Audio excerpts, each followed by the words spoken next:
Good morning friend, मैं सुप्रिया स्वागत करती हूँ आपका डिकोड एग्जाम में। फ्रेंड, आज डेली करंट अफेयर्स की क्लास में हम डिस्कस करेंगे 25 मार्च से रिलेटेड जितने भी न्यूज़ हैं, जितने भी इवेंट्स हैं जो हमारे एग्जाम के लिए इंपॉर्टेंट है, हम उन्हें के करके यहाँ पे देखेंगे। तो आइए दोस्तों स्टार्ट करते हैं आज की क्लास। और आज की क्लास स्टार्ट करने से पहले हम कल के पूछे गए प्रश्नों के उत्तर को देख लेते हैं। कल मैंने आपसे पूछा था कि नरक का प्रवेश द्वार या फिर गेटवे टू हेल किस देश में स्थित है। तो इसका देखिए आंसर क्या है, ये तुर्कमेनिस्तान में स्थित है। और तुर्कमेनिस्तान की राजधानी अशकाबाद से लगभग 250 किलोमीटर दूरी पर स्थित काराकोरम रेगिस्तान पे जो है ये नरक का प्रवेश द्वार स्थित है। वर्ष 2018 की बात है, तत्कालीन राष्ट्रपति तुर्कमेनिस्तान के उन्होंने इस नरक के प्रवेश द्वार का नाम परिवर्तित कर दिया और इसे किस नाम से रखा, यहाँ पे जो है काराकोरम की चमक या फिर शाइनिंग ऑफ द काराकोरम। कारण क्या है, ये नरक का प्रवेश द्वार देखा जाए तो ये एक तरीके का क्रेटर है जिसमें लगभग 50 वर्षों से एक आग लगी हुई है जिसको बुझाने का प्रयास किया जा रहा है। कारण क्या है, इस क्रेटर से, इस आग के कारण से बहुत जो है हानिकारक गैसों का रिसाव हो रहा है, जैसे कि methane, carbon dioxide, nitrogen, sulphur dioxide, helium, इन विभिन्न गैसों के मिश्रण का रिसाव हो रहा है। और इस कारण से इस क्रेटर को एक अन्य नाम से भी जाना जाता है जिसको जानना काफ़ी ज़्यादा इंपॉर्टेंट है, वो है दरवाजा गैस क्रेटर। ठीक है, तो चूंकि जैसा कि आप जानते हैं यहाँ से मीथेन बहुत बड़ी पैमाने पे निकल रही है और इस कारण से तुर्कमेनिस्तान जो है वो मीथेन रिसाव का केंद्र माना जाता है। और मीथेन एक हानिकारक गैस भी है बहुत ज़्यादा, तो इस कारण से इसे जो है इस क्रेटर को, जो इसमें आग लगी हुई है, इसको बुझाने का जो है लगातार प्रयास किया जा रहा है। हम लोगों ने कुछ दिनों पहले भी इस पर चर्चा किया था। ठीक है, ध्यान रखिएगा, नरक का प्रवेश द्वार गेटवे टू हेल किस देश में स्थित है, तुर्कमेनिस्तान में। विभिन्न नामों से जो जाना जाता है ये भी आपको पता होना चाहिए। आते हैं आज के सेशन पे और सबसे पहले प्रश्न पे चलते हैं। और हमारा प्रश्न है कि कौन सा देश पृथ्वी का सबसे गर्म स्थान बन गया है। सऊदी अरब, बहरीन, कुवैत, मिस्र। देखिए मार्च में ही ये स्थिति है कि हम मार्च के ही शुरुआती समय में देख रहे हैं कि एक स्थान पृथ्वी का जो सबसे जो है गर्म स्थान बन चुका है। वो देश कौन सा है, तो ये है कुवैत है। ठीक है, बहुत यहाँ पे जो है बहुत ज़्यादा गर्मी हो रही है, यहाँ का जो तापमान है बहुत ज़्यादा बढ़ गया है। तो अभी हाल फिलहाल में देखा, जब मार्च के महीने में कुवैत में 53.2 डिग्री सेल्सियस, जिसे हम अगर फ़ॉरेनहाइट में देखें तो 127.7 डिग्री फ़ॉरेनहाइट का तापमान जो है यहाँ पे दर्ज किया गया है। और इसके साथ ही देखा जाए तो यह पृथ्वी का सबसे गर्म स्थान बन गया है। देखिए ये मार्च में स्थिति ये है। और इसी के समय अगर हम पिछले वर्ष से तुलना करें तो पिछले वर्ष भी है जो है इसी तरह का तापमान था और वहाँ पे जो है इसी तापमान के कारण वहाँ पे इतनी गर्मी थी कि वहाँ के जो पक्षी थे जो आसमान में उड़ रहे थे वो इस गर्मी से आसमान में ही मर के गिरने लगते थे।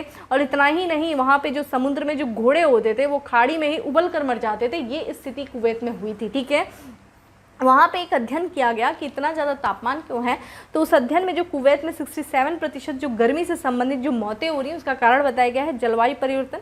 ठीक है, और यहाँ पे जो विश्व संसाधन संस्थान है उनके अनुसार देखा जाए तो कुवैत अभी भी बिजली उत्पादन के लिए तेल का उपयोग कर रहा है और ये दुनिया भर में शीर्ष प्रति व्यक्ति कार्बन उत्सर्जक में से एक है। देखिए कुवैत की बात किया जाए तो ये एक ऑयल एक्सपोर्टर कंट्री है, बहुत बड़े पैमाने पे इसके पास जो है तेल का भंडार है और ये जो है रिन्यूएबल एनर्जी के स्थान पे जो है तेल का इस्तेमाल कर रहा है बिजली उत्पादन के कारण। अब तेल का जब इस्तेमाल करेगा बिजली उत्पादन के कारण तो उससे क्या होगा, कार्बन का उत्सर्जन होगा और कार्बन एक तरीके से ग्लोबल वार्मिंग में बहुत बड़ा योगदान देता है। तो इस कारण से देखा जाए तो यहाँ पे गर्मी का स्तर या फिर तापमान का स्तर काफ़ी ज़्यादा बढ़ जाता है। ठीक है, यहाँ पे एक आपसे मेरा प्रश्न है कि देखिए हाल फिलहाल में काफ़ी ज़्यादा एक ऑर्गेनाइजेशन काफ़ी चर्चा में है जिसका नाम है OIC, यानी कि ऑर्गेनाइजेशन ऑफ इस्लामिक कोऑपरेशन, बहुत ज़्यादा चर्चा में है। कमेंट बॉक्स में आंसर करिए कि क्या कुवैत इसका मेंबर है OIC का, अगर है तो बताइए कितने मेंबर हैं वर्तमान में OIC में। और OIC का यानी कि ऑर्गेनाइजेशन ऑफ इकोनॉमिक कोऑपरेशन का हेडक्वार्टर कहाँ है और इसकी स्थापना कब हुई थी, क्या भारत इसका सदस्य है, ये भी मुझे कमेंट बॉक्स में आंसर करिए। देखिए ये जो है ये ऑर्गेनाइजेशन बहुत अभी चर्चा में है, इसलिए आपके लिए इंपॉर्टेंट हो जाता है। आइए प्रश्न पे आते हैं और कुवैत के बारे में देखते हैं। देखिए कुवैत जिसकी राजधानी कुवैत सिटी है और यहाँ की मुद्रा की बात करें तो कुवैती दिनार जो है वो यहाँ की मुद्रा है। और ये देखिए आपके सामने जो है एशिया का मैप खुला हुआ है और ये देखिए आपको कुवैत की लोकेशन देख रही होंगी, चारों तरफ से, एक तरफ ईरान है, एक तरफ इराक है, एक सऊदी अरब से घिरा हुआ कुवैत है। कुवैत जिसकी राजधानी हम लोगों ने देखा कुवैत सिटी है और इसका अगर हम देखें तो भौगोलिक स्थिति, तो यहाँ पे जो इसकी स्थानीय सीमा है वो उत्तर में देखा जाए तो इराक से लग रही है, उत्तर पश्चिम में, और यहाँ पे देखा जाए दक्षिण में देखा जाए तो सऊदी अरब से इसकी सीमा साझा कर रही है और इसके पूर्व में देखा जाए तो पर्शियन गल्फ जो है वो स्थित है। ठीक है, यहाँ पे पर्शियन गल्फ है और यहाँ पे कौन है, ओमान गल्फ, जिसको जोड़ता कौन है, हार्मूज, स्ट्रेट ऑफ हार्मूज। ठीक है, हम लोगों लोगों ने इसके बारे में भी चर्चा किया था कि straight of Hormuz Persian gulf को और ओमान गल्फ को कनेक्ट करता है, और किनको किनको अलग करता है, तो ईरान को देखा जाए तो ओमान से अलग करता है। ठीक है, ये सारी चीज़ें बहुत इंपॉर्टेंट है, लोकेशन वाइज याद रखिएगा। और यहाँ पे देखिए रेड सी है और यहाँ गल्फ ऑफ अदन, और इन दोनों के बीच में कौन सा स्ट्रेट जो है स्थित है वो मुझे आप कमेंट बॉक्स में आंसर करें। ठीक है, आते हैं अगले प्रश्न पे, और हमारा अगला प्रश्न है कि निम्नलिखित में से किस राज्य से संबंधित वायु वाद्य यंत्र नरसिंहपिट्टई नागस्वरम को भौगोलिक पहचान टैग मिला है, जीआई टैग मिला है? तमिलनाडु, कर्नाटक, आंध्र प्रदेश, उड़ीसा।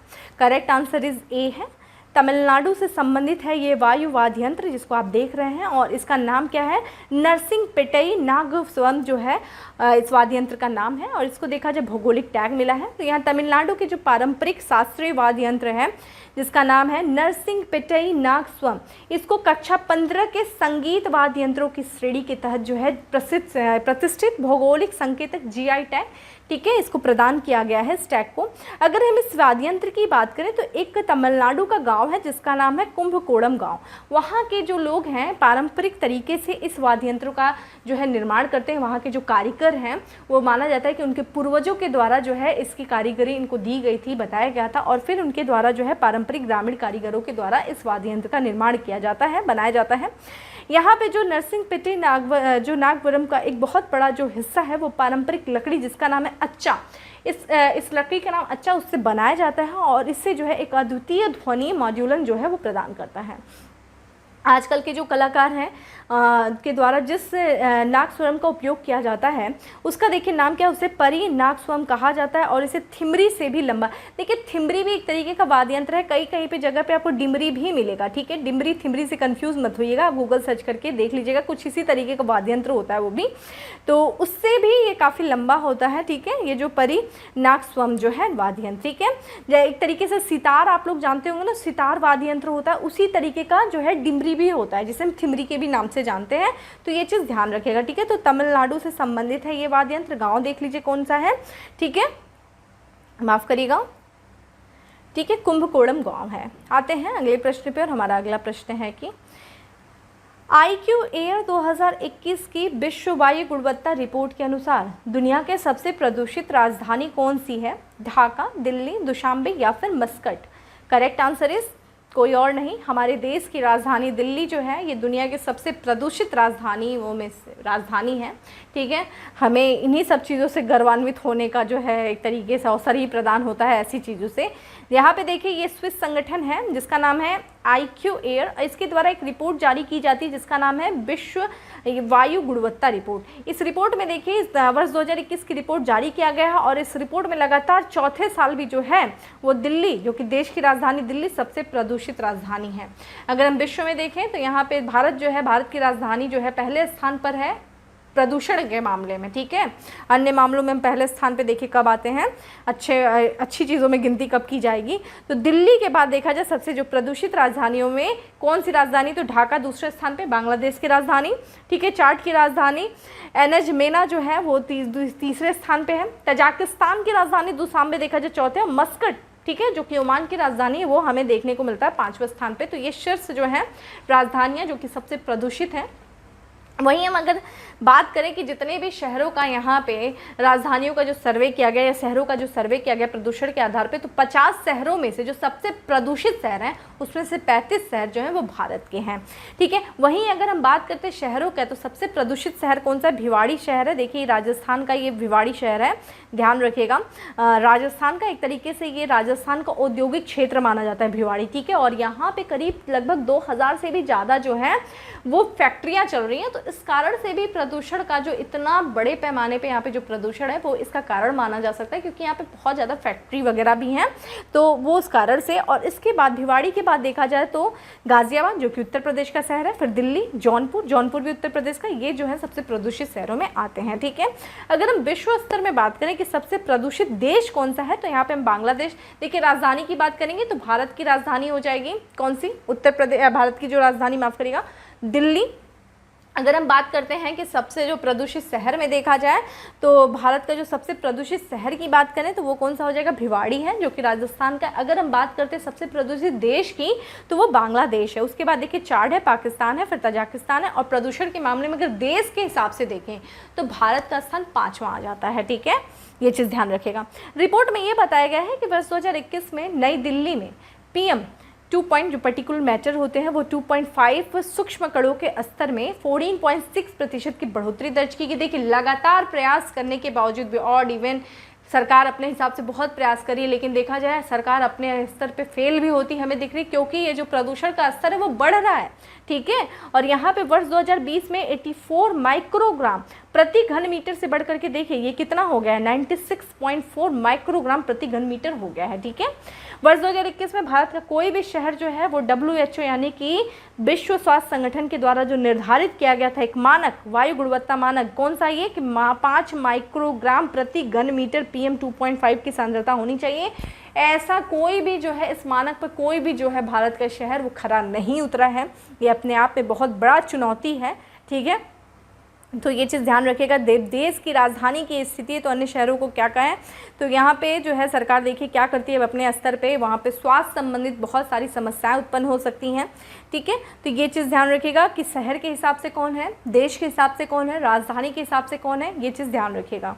ठीक है, आते हैं अगले पृष्ठ पे और हमारा अगला प्रश्न है कि यूनेस्को द्वारा किस वर्ष में नवरोज को भारत की अमूर्त सांस्कृतिक विरासत की सूची में शामिल किया गया था? 2016, 2014, 2012 या फिर 2009? देखिए नवरोज पारसियों का त्यौहार है और इसको वर्ष 2009 में यूनेस्को की अमूर्त सांस्कृतिक विरासत की सूची में शामिल किया गया था। ठीक है, तो वर्ष 2009 में नवरोज को यूनेस्को द्वारा भारत की अमूर्त सांस्कृतिक विरासत की सूची में शामिल किया गया था।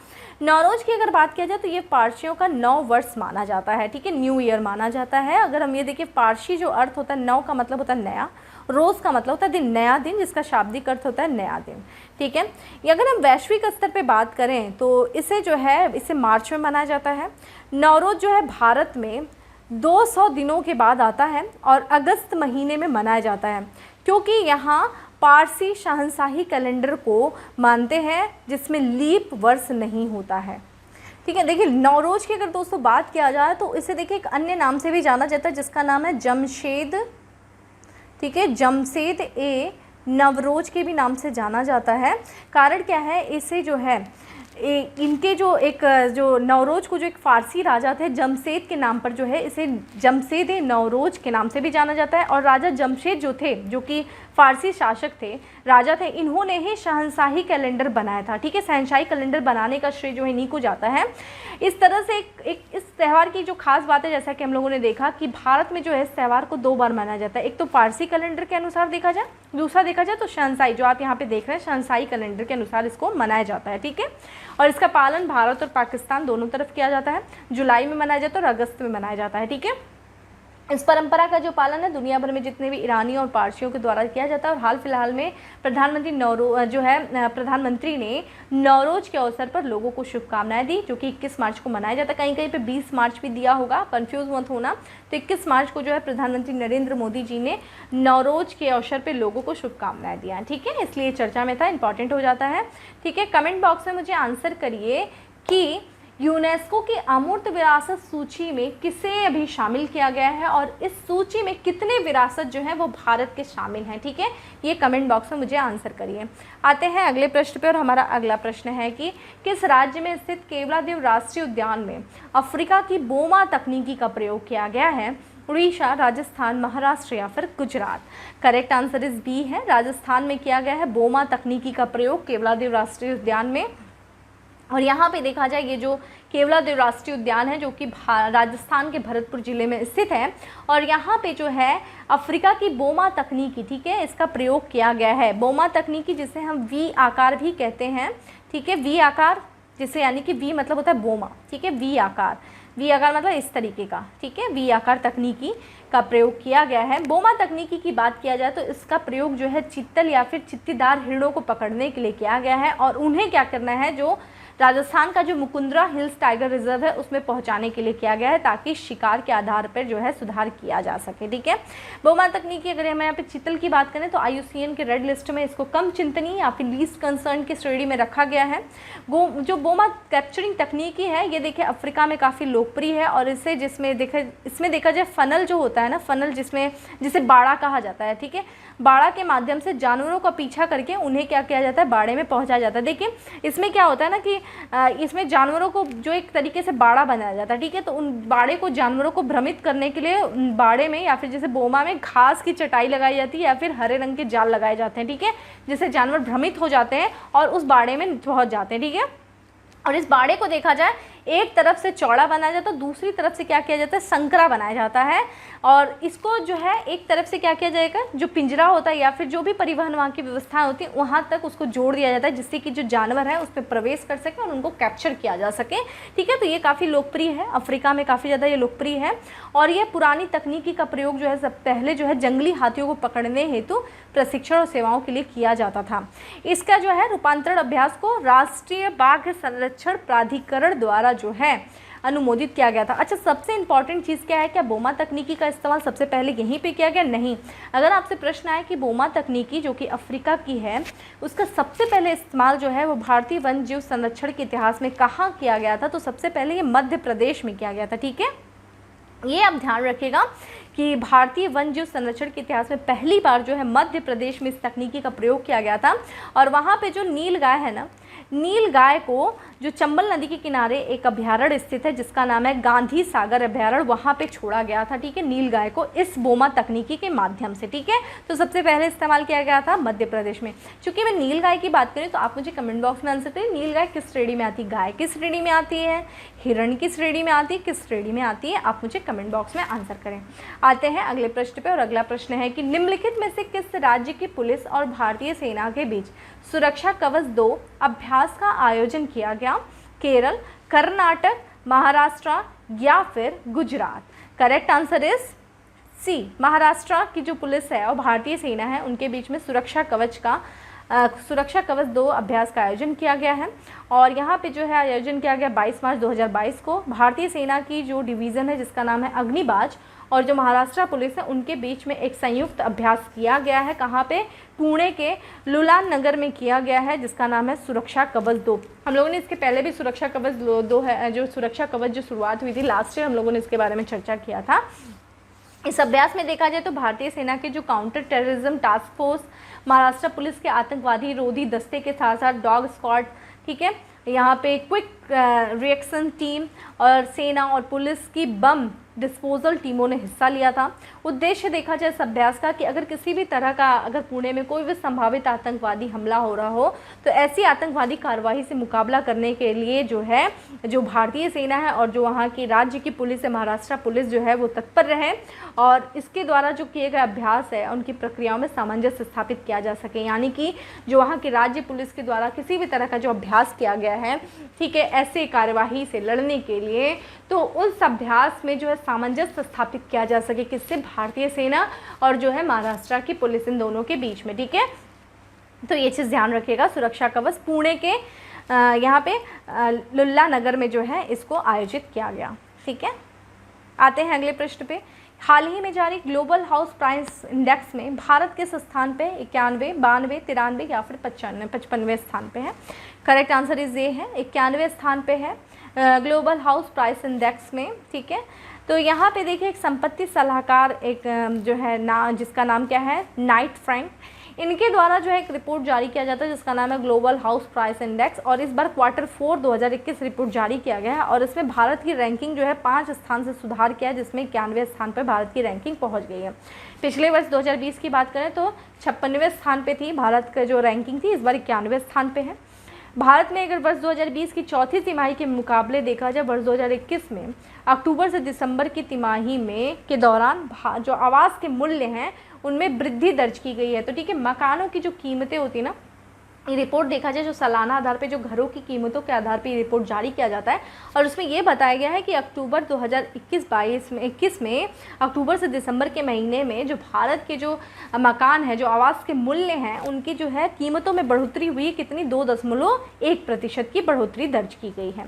नवीनतम शोध रिपोर्ट में देखा जाए तो न्यूजीलैंड में 22.6% की, चेक गणराज्य की 21% की, 22.1% की, स्लोवाकिया में 22.1% की और ऑस्ट्रिया में ऑस्ट्रेलिया में देखा जाए तो 21.8% की जो है वो बढ़ोतरी दर्ज की गई। शीर्ष 5 देश में सबसे ज़्यादा बढ़ोतरी देखा जाए तुर्की में दर्ज किया गया है। वर्ष 2021 के चौथी तिमाही में सबसे ज़्यादा वार्षिक मूल्य में वृद्धि किया गया, 59.6% की वृद्धि देखी गई है।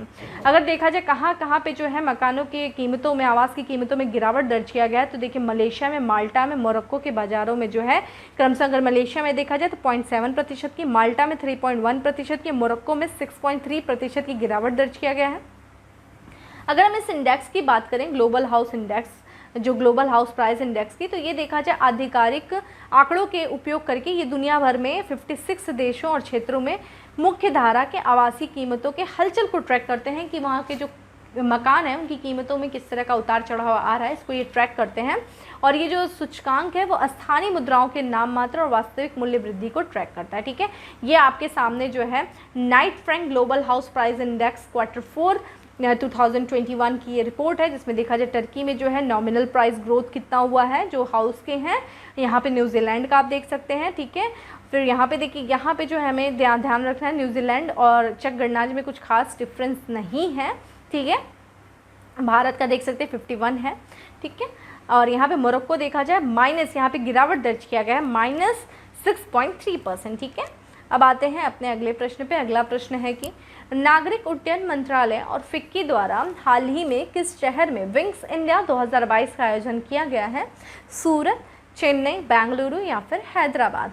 करेक्ट आंसर इज डी है, हैदराबाद में किया गया है। ठीक है, तेलंगाना की राजधानी हैदराबाद। तो नागरिक उड्डयन मंत्रालय और फिक्की संयुक्त रूप से विंग्स इंडिया 2022 नामक एक एशिया का सबसे बड़ा नागरिक उड्डयन उत्सव का आयोजन कर रहे हैं। तो ये एशिया का सबसे बड़ा नागरिक उड्डयन उत्सव है जिसका आयोजन किया जा रहा है नागरिक उड्डयन मंत्रालय और फिक्की, इन लोग के संयुक्त रूप से किया जा रहा है, जिसका नाम है विंग्स इंडिया 2022। इसका जो आयोजन होगा वो किया जाएगा इसी महीने के 24 से यानी कि 27 यानी कि चल रहा है ये उत्सव, और ये हैदराबाद के बेगम पीट हवाई अड्डे पे इसका आयोजन किया जा रहा है। ठीक है, इस उत्सव की थीम देखिए क्या है, India @75 new horizon for aviation industry. और यहाँ का जो है, जो कि वर्तमान में जो नागरिक उड्डयन मंत्री हैं जिनका नाम है ज्योतिरादित्य सिंधिया, उन्होंने बताया कि ये उत्सव जो है वो भारत को नागरिक उड्डयन के क्षेत्र में विश्व का केंद्र बनाने की दिशा में भारत सरकार की प्रतिबद्धता को दर्शाता है। और साथ ही साथ विंग्स इंडिया 2022 जो है वो देश के विमानन क्षेत्र को बढ़ावा देने का भी प्रयास करेगा, ये बताया गया है। वह यहाँ के जो मतलब नागरिक उड्डयन मंत्री हैं उनके द्वारा ये इन्फॉर्मेशन दी गई है। तो ध्यान रखिएगा, विंग्स इंडिया जो उत्सव है 2022 का आयोजन हैदराबाद में किया जा रहा है। हैदराबाद में कौन सी हवाई पट्टी? बेगम पट्टी। ठीक है, बेगम पीट हवाई अड्डे पे। ठीक है, थीम भी ध्यान रखिएगा। आते हैं अगले प्रश्न पे। अगला है कि निम्नलिखित में से किस राज्य में हाल ही में डोल उत्सव या फिर डोल यात्रा रंगों का त्यौहार मनाया गया है? पश्चिम बंगाल, नागालैंड, मिजोरम या फिर Sikkim? Correct answer is A, Paschim Bangal में मनाया गया है डोल उत्सव या फिर जिसे हम रंगों का त्यौहार कह सकते हैं। ये पश्चिम बंगाल है में जो है डोल उत्सव या फिर डोल यात्रा जो कि एक रंगों का त्यौहार है उसे मनाया गया है। और इसका ये जो कि प्रतीक होता है, डोल उत्सव किसका प्रतीक होता है? वसंत मौसम की शुरुआत का ये प्रतीक माना जाता है। ये उत्सव, डोल उत्सव देखिए किसको समर्पित है, किस भगवान को? तो भगवान कृष्ण और राधा को ये उत्सव समर्पित है और ये पूर्णिमा के दिन इसे मनाया जाता है। और ये बंगाली कैलेंडर के अनुसार देखा जाए तो यह वर्ष का अंतिम त्यौहार भी है।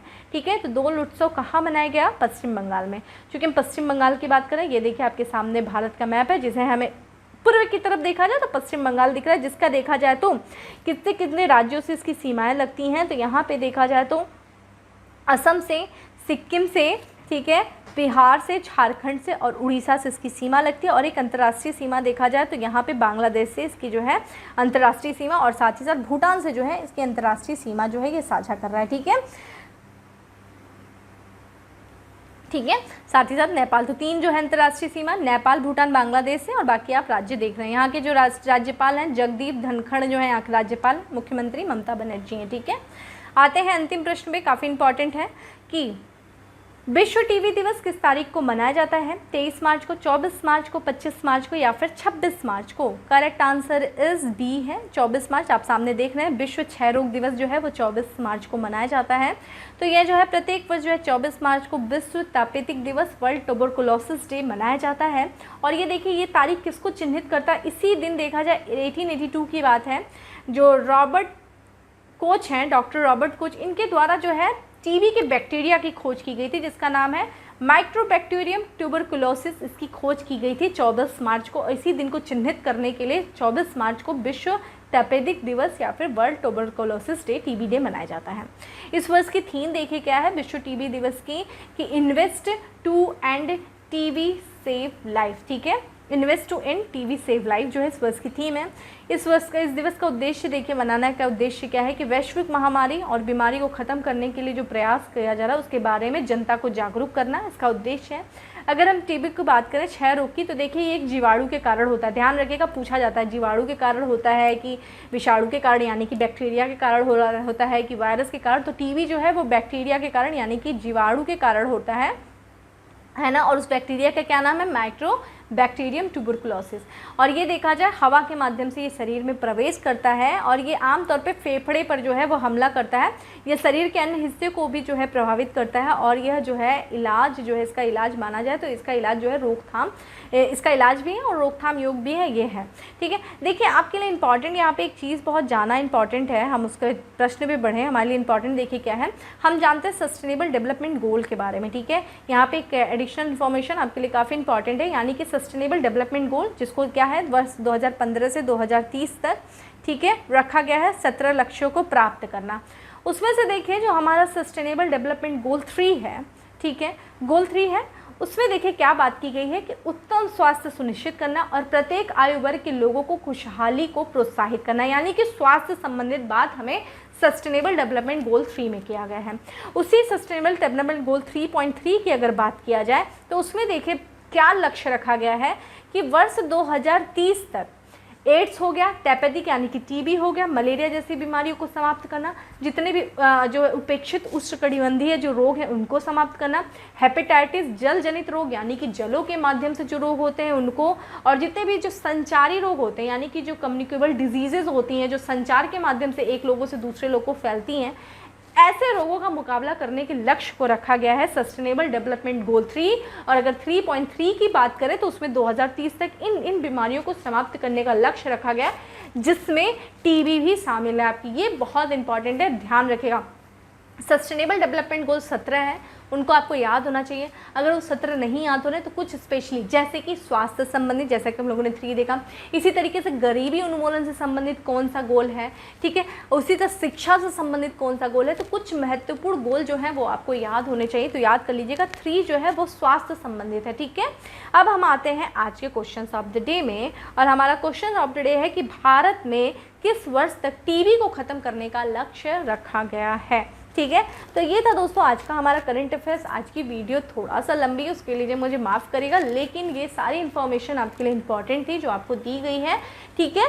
बाकी डेली करंट अफेयर्स की जो PDF है वो आपको टेलीग्राम ग्रुप पे मिल जाएगा, जिसका लिंक आपको डिस्क्रिप्शन बॉक्स में दिया हुआ है।